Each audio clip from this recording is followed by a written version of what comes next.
Hey guys, welcome back to the podcast, to episode 14. So this is a continuation of the last podcast with Genpo Roshi. We split it into 3 parts because it was kind of long. So in this part, you get to see Genpo Roshi use Big Mind, which he created, which is a mix of Zen and Western psychology, on my co-host, Ron Williams. Ron, if you've heard him before, is, how should we say? He's obviously super smart and intelligent, but he's on the more cerebral side. So he's also a skeptic.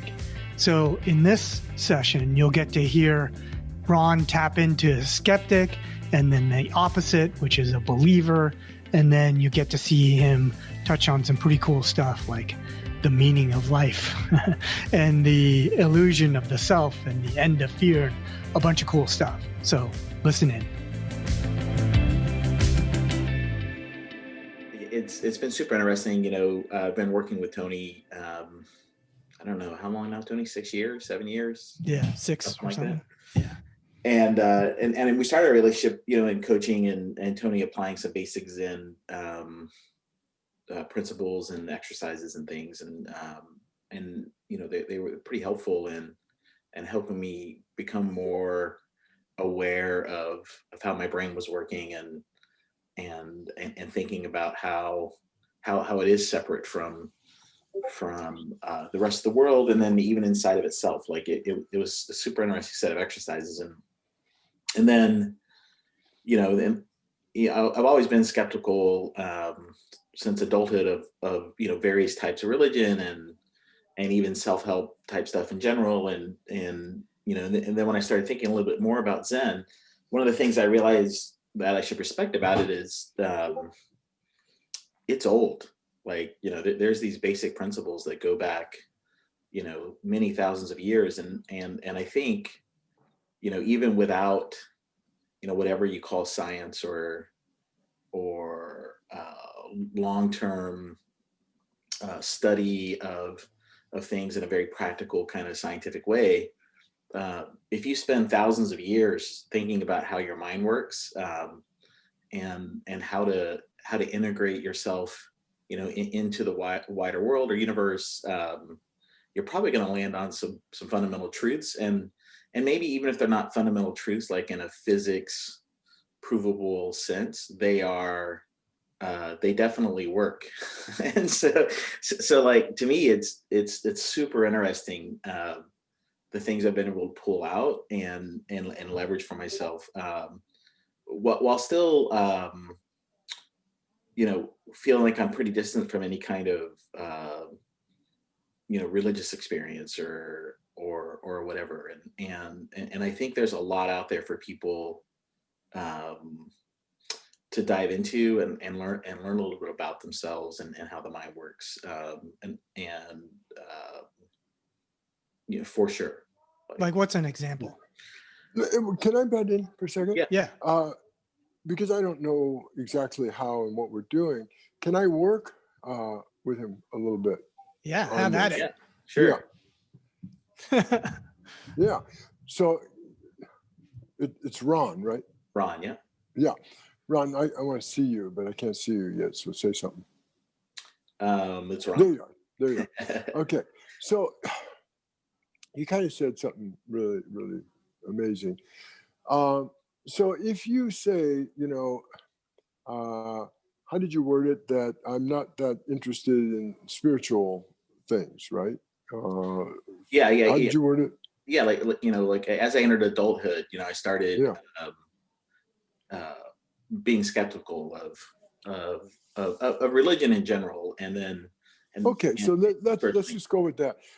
Can you just acknowledge that I'm the one, so not Ron, but I'm the one that's skeptical. So we're just going to split off the one that's skeptical from Ron, because Ron is more than skeptical. He's got a whole life and a whole worldview and a whole consciousness and feelings and emotions. So it's more than that little voice that's skeptical. That's just a part of Ron, right? That's right. So can we just acknowledge that you're the voice, the one in Ron, the part of Ron, the aspect in Ron that's skeptical of all this spiritual stuff and religious stuff and all of that. Enlightenment, let's call it. skeptical of it. Yep, we can do Okay. that. Yep. Yeah. So I can see that. So you're this one. Now, Ron, how does Ron feel about you?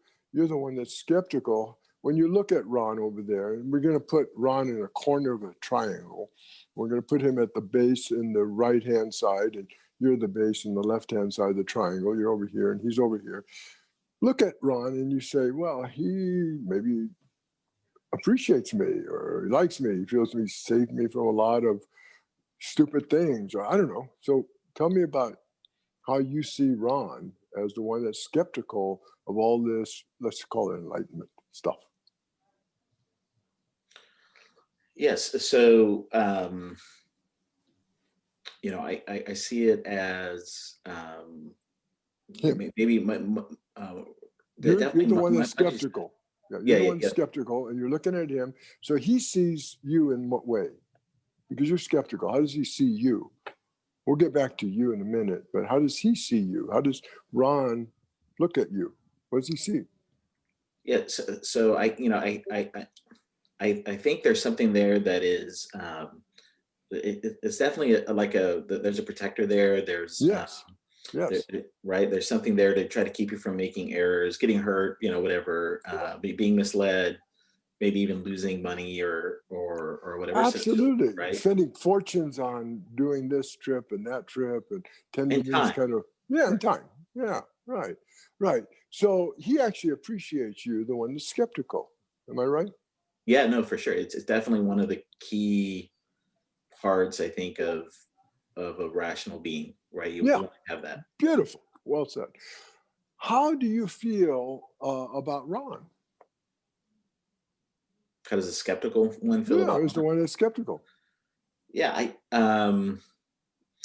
that's super interesting to me because to me it's harder to just be that part of my personality. Like to me that's more of a suit of armor or something than a entity that I can just think the way it thinks. Does that make sense? Like, yeah, that makes it's like sense. a feature I turn on or something. Yeah, in my brain, feature. Right? Yeah.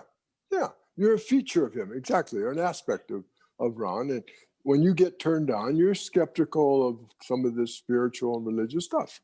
Makes sense. That's right. Yeah. So when you look at the world, are you also skeptical of other things besides spiritual and religious and enlightenment and all that stuff? Yeah, for sure. It comes into play in lots of sure. Right. Yeah. So you're a very important aspect of Ron. You're skeptical. You're skeptical of enlightenment. You're skeptical of spiritual experiences. You're probably skeptical of some people, some frauds, some maybe gurus, or or people putting themselves up as some kind of authority figure. And you help him. You protect him. Absolutely. Yeah, for sure. But I think also maybe much like an overprotective mother.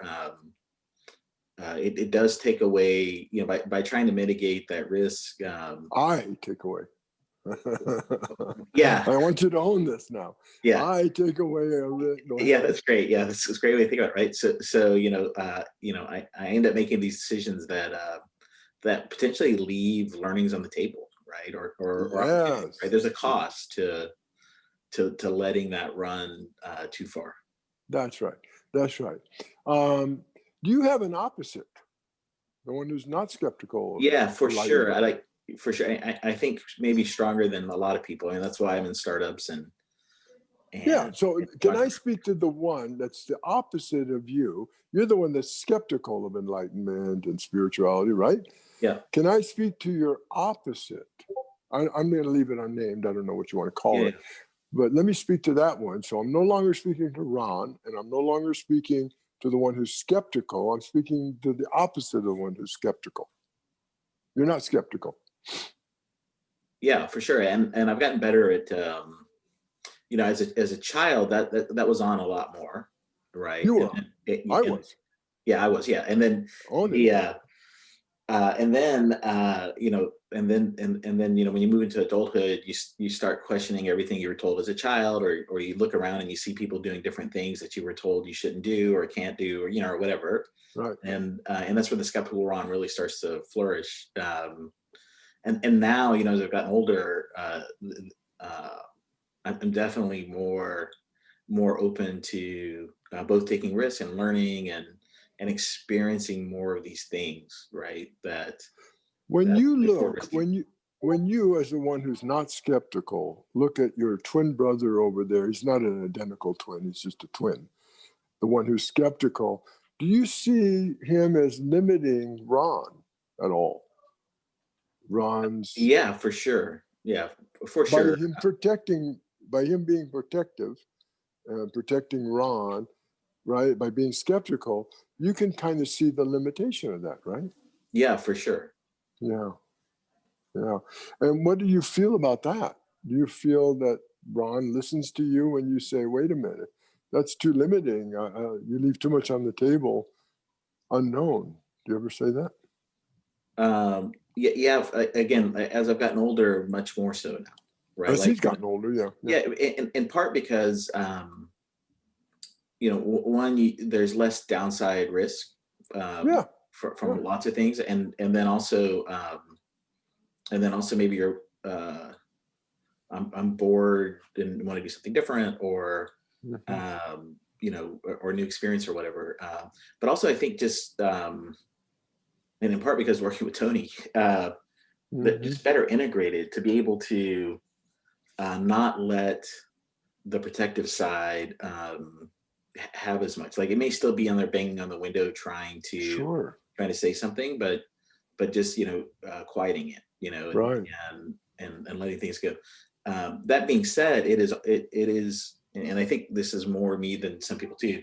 I have a loud internal risk voice, right? Like that skeptical or risk management Ron, we're going to call it. And maybe this is slightly different Ron, but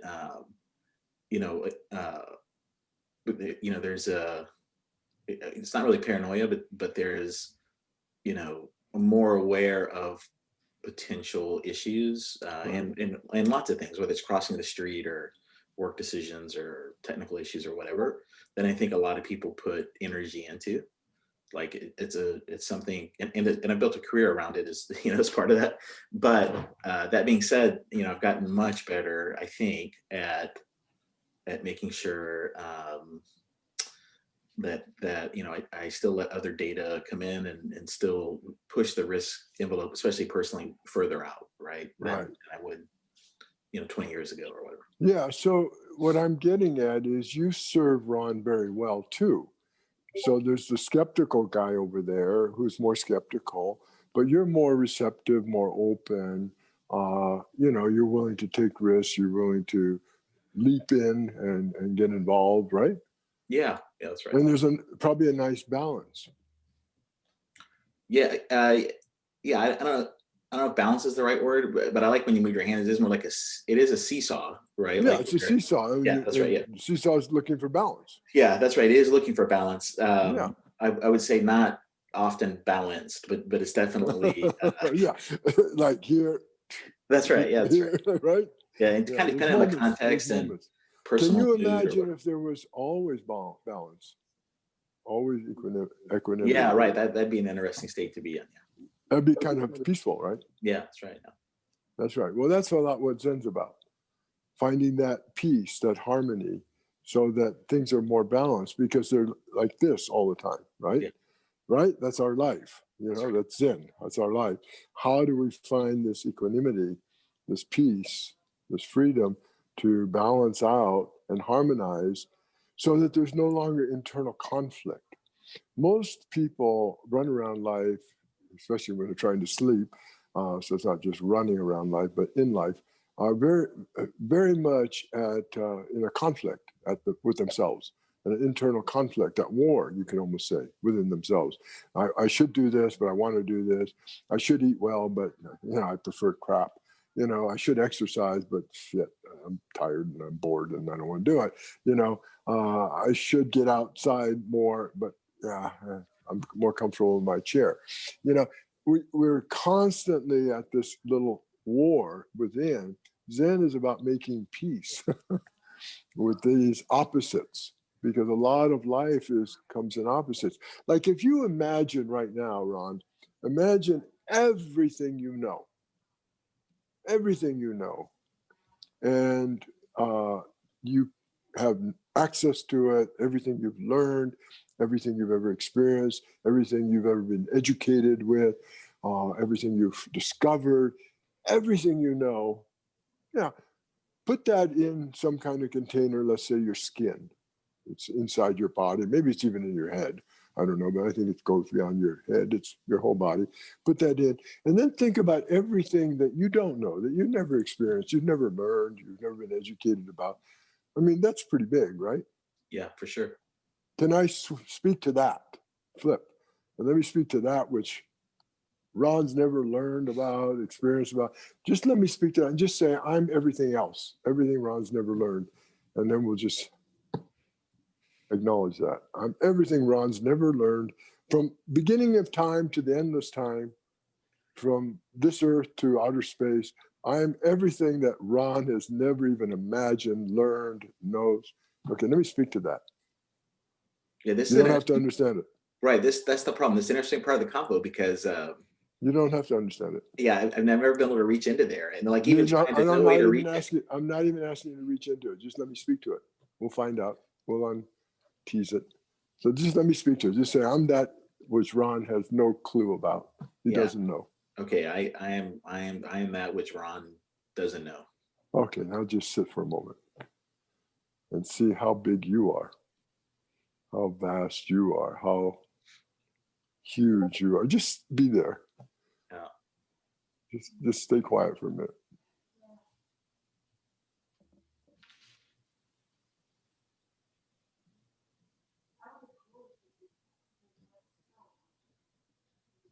And then just describe to me what's happening, not what you know, what you understand, just what's happening right now. What's going on?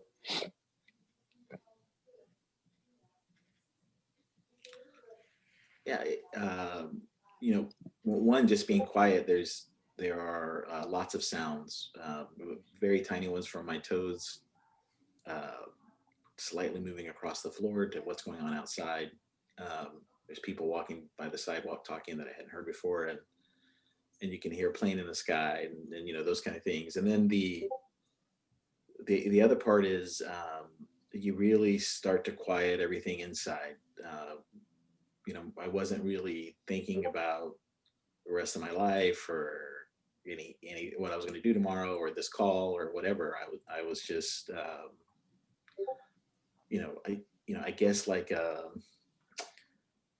maybe the way a set of speakers feel when they're sitting there with nothing running through them. Exactly. Just like a crackling or something, right? Yeah. Okay, so let's just come back to being identified with everything that's beyond Ron, everything he's never learned about, never experienced, has no knowledge of. And let's just come back and be that for a moment and be in that silence. And tell me if you have an end. Is there an end to you? Can you find an end? No, it's like endless. It's like being in a balloon that's just blowing up, looking for the end. That's right. Yeah. Okay. As I keep pushing, it just keeps. See if you have a beginning.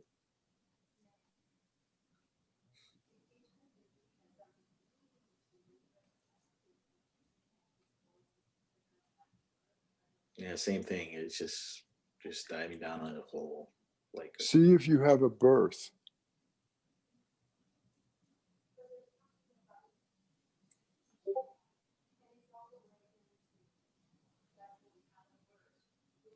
I can't find anything like that either. See if you have a death.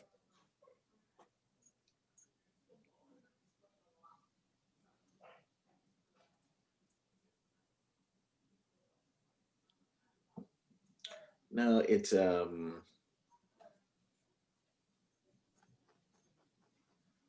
I don't even know if there's Yeah, no, like it's almost like the I can't even reach into the future. Like I No, don't know. Yeah, it's like no, because where are you right now? I'm right now. It's in this Yeah, chair. that's Right. right. Right here, right now. Yeah, that's Yeah, right. right. So when you look from here and you look at Ron and all he knows and all he's learned and all his understandings and all his experiences, compared to you, it probably looks pretty small. Yeah. Yeah, Yes. like microscopic. Yeah. Okay. Do you know that you're the true self and he is just a bleep?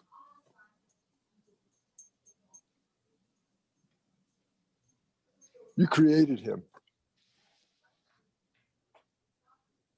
Yeah. I can. I can definitely see that structure. Like it's, like Ron's down there on the ground in a satellite map or something. Yeah, exactly. Yeah. Exactly. Now, think about when he makes all his problems, his woes, as a problem, as suffering. And you look at it, it seems what to you? The importance of it all. It doesn't. It's funny. It doesn't seem like that's right. Like that's an interesting state of being. It's like there doesn't seem to be a lot of long-term consequential stuff going on there. Oh. Now, whenever he's having difficulties, let's say he's troubled about something, some things he can figure out, some things he probably can't, but let's just say he has all that going on. If he accesses you, if he just says, let me speak to this, that is all that is out there that Ron doesn't know or has never experienced, what would happen to him? Wouldn't he lighten up? Wouldn't his life become a little happier and more joyful? Yeah, I think the problems minimize the Yeah. and the opportunities expand and stuff. So yeah, I would think so. Yeah. Yeah. In fact, opportunities become pretty limitless from this space, right? Yeah, that's right. That's right. And he's quite finite. He's a self with a body and a lifespan. He was born a certain date and he'll die at some point. And, he's what you might say is mortal. But you're beyond all that. You're unborn, undying. You have no beginning. You have no end. You embrace everything. You exclude nothing. I mean, you're just far greater, far bigger. That's big mind. Yeah, I get it. It's pretty cool. If I switch back to not really skeptical, but more on the kind of when I think about the logical outcome, isn't there some danger of an individual saying, well, then if it's inconsequential, why does it matter at all? Like, like in the sense of, and that could actually lead to unhappiness at that point, because you're like, why am I doing what I do? What's the purpose, right? You start landing into those questions. What's the point? Yeah. Yeah. Let's come back to this bigger, expansive view. Okay. Yeah. Okay. And I'm going to ask you. So Ron is asking this question. Well, what's the point? What would you say? Do you have a point? No, I feel that seems like that's more of I don't know, but this broad energy wave just moving around or something. Right. Yeah. You don't have a point. Yeah. He has a point because he is a point. Yeah. He's a point on this whole business. Yeah. Right. Right. Then we come back and we have to balance Ron, the point, with you, the pointless. Now, most of us lead life from this point and see ourselves as the center of the universe. We're the point in the middle of the circle, which we are. That's Genpo, point in the middle of the circle. But I'm also that, which is much, much bigger.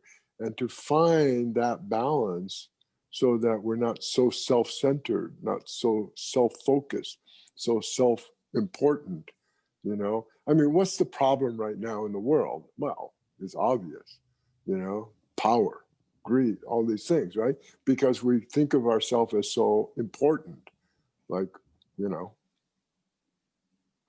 Well, in fact, in the bigger picture, none of us are all that important. And yet, we're absolutely important to ourselves and to those who love us and those who depend on us. Of course, we're important. So there's a balance there, but it's a matter of perspectives. And what we do is we go through life with a very limited perspective. We see everything from the eyes out, like we're behind the eyes. There's something there. If you look around, you turn those eyes inside out and you look, you can't find any self. You can find this body, or I call it this vehicle that manages to carry me around, but I can't find any self in there. Yeah. It's just an illusion. And we live life in an illusion. It's almost like we spend our whole life asleep and having all kinds of dreams. And we take all those dreams as so real and serious. What are you going to do if you're somebody sleeping next to us and you see they're in a dream? You just try to wake them up.